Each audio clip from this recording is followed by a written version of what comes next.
All right, ladies and gentlemen, welcome to the first ever episode of OOGO Gaming. I am your host, Hugo. It's like Hugo, but in Spanish. I'm from Colombia, born and raised, now living in the US, but my friends call me Hugo.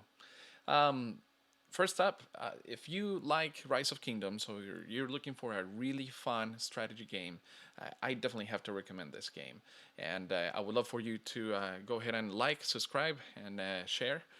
That way, word gets around that there's now a Colombian streaming about Rise of Kingdoms. Now, a little bit of a disclaimer: I've never really been much of a streamer, so this is a little bit of an experiment for me, but it sounded a little bit fun, and some of the people who stream as well about the game have been kind of fun to watch over the last few months. So yeah, I'm gonna give it a spin and see how it goes. Now a little bit about me. I'm actually my day job is more of a night job, really. I am an event and wedding DJ, and this is actually one of my mics. So meet Elvis. This is Elvis right here. Those classic mics just make you sound like you know what you're doing.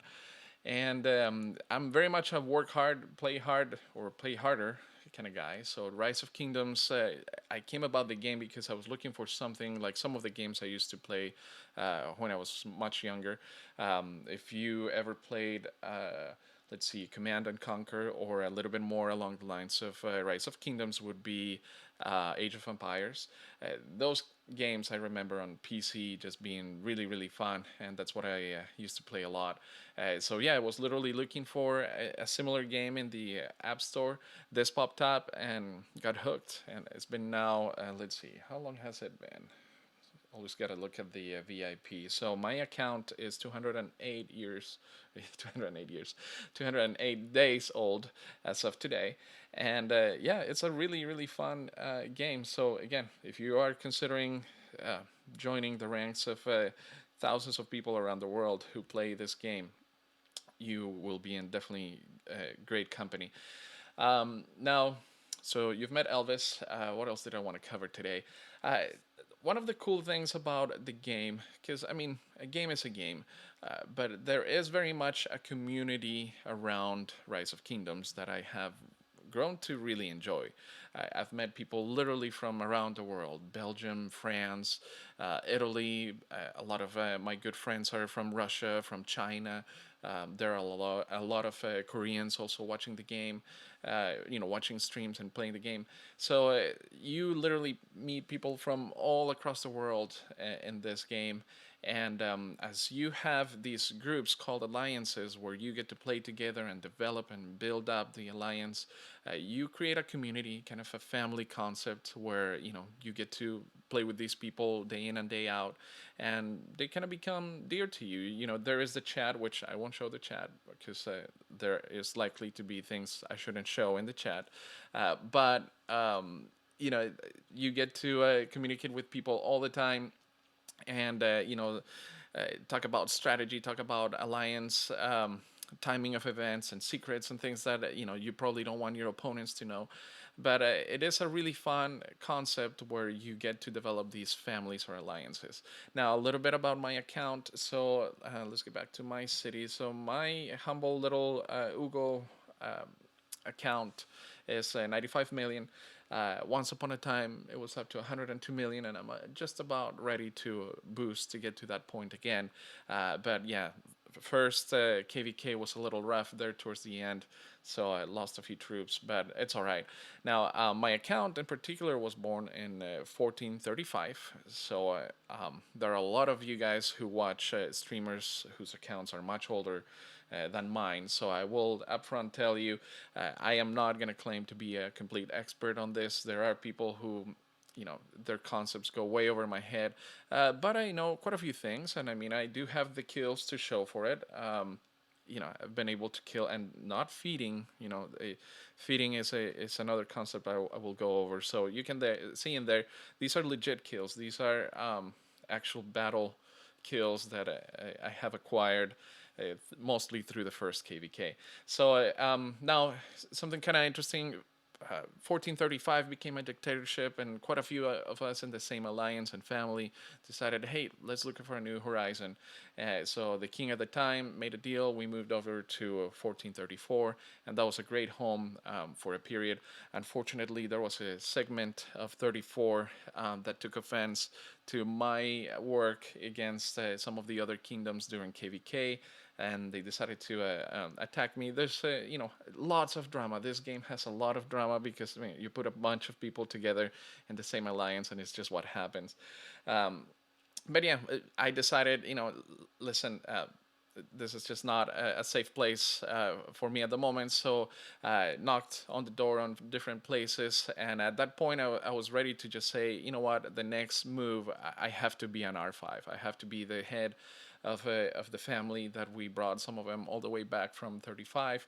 So I would like the next move to be a little bit more in our control, like control our own destiny, if you would. So 1426 was the kingdom that was accommodating, and they decided, hey, we want to have you as part of our team for the next KVK, so go ahead and bring your family over. So quite a few of us packed our bags and moved to 1426, and oh my goodness, it's been such a fun kingdom. Many people describe it as the candy kingdom, and it's just a lot of fun. We have a lot of different chats where people have fun almost 24/7. So if you're looking for a kingdom and you're under 25 million, because right now we're Imperium, feel free to migrate in. You're going to join us right before KVK. So from there, let me tell you a little bit about our alliance. So the concept of more M00R came as a result of some of the drama in the previous alliance, or in previous kingdoms. So we said, hey, you know what? So I put in there, that I am a DJ, and preferably we keep things among adults only. But the big thing I wanted to highlight is that we have a no drama policy, and this is something I'm gonna encourage anybody who plays the game. Do whatever it takes to keep the game fun, and drama just keeps popping up. And if you can always have that focus that, hey, the game should be fun, it shouldn't be just about the chat 24/7 and politics. There you should do a game by its nature should be enjoyable and should be fun. So do whatever it takes to keep it that way. So a little bit about that, but we have really accomplished that and more. It's a really fun alliance. We are in the top 5 of the kingdom. I'll show you the rankings right now. So we're a solid number 5 right now, and we are really excited about KVK coming right up, and we just want to be instrumental, and that leads to one of the next points that I want to talk about. So when you start working on your account, and you first start playing this game, you start hearing the rumors of KVK and Kingdom versus Kingdom, which technically is the night. What is it? The Eve of the Crusade. Um, let's see. Now I gotta look it up. Oh, it's not even there. So, yeah, Eve of the Crusade. So that is where we are right now. Now, KVK is a system where you bring together 8 kingdoms to fight against each other, at least the first and second one. There's a different system now for the third one. And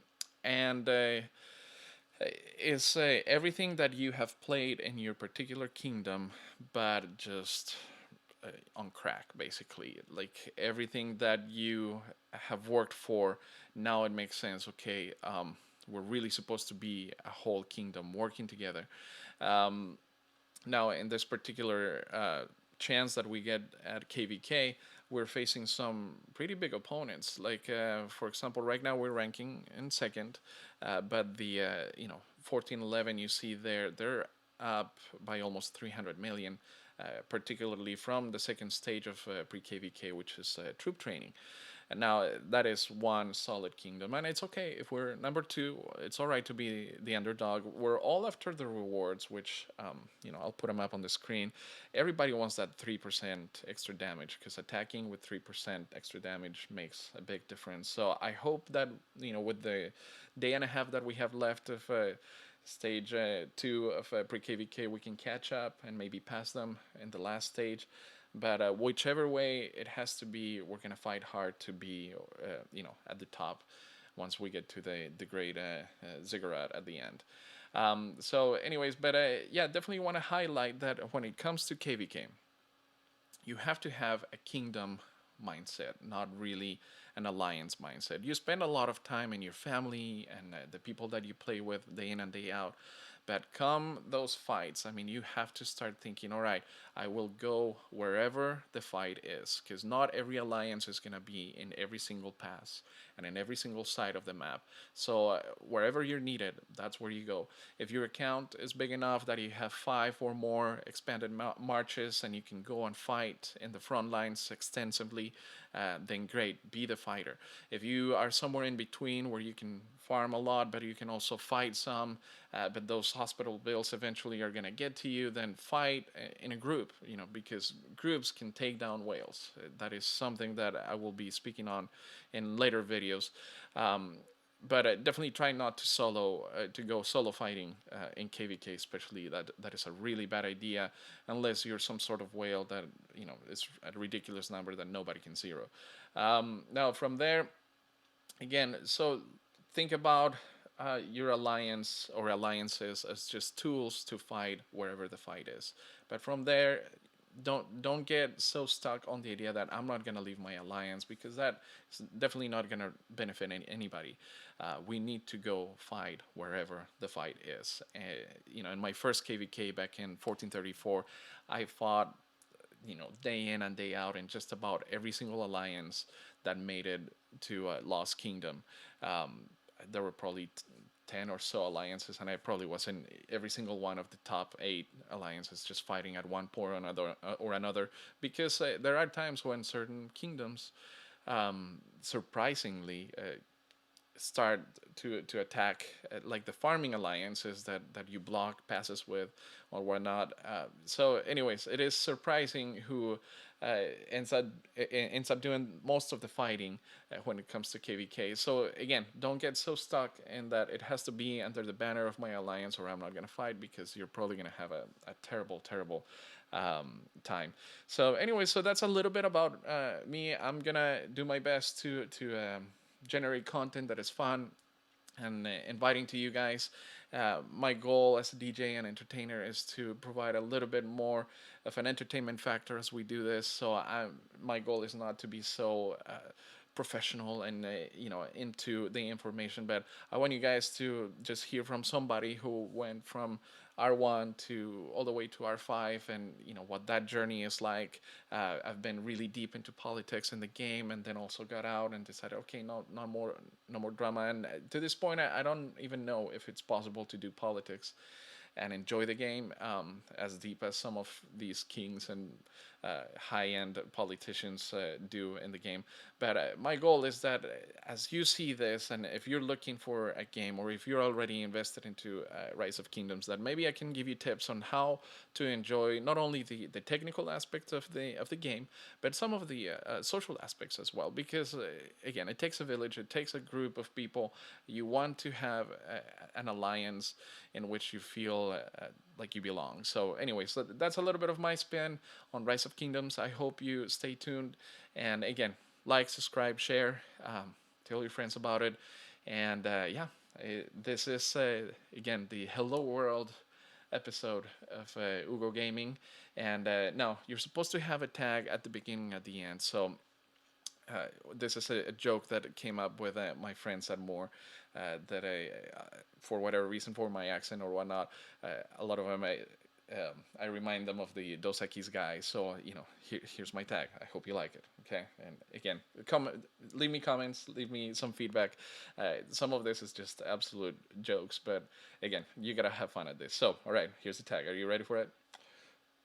I have to exaggerate the accent. All right, so here it goes. I don't always play Rise of Kingdoms, but when I do it and more. Stay tuned.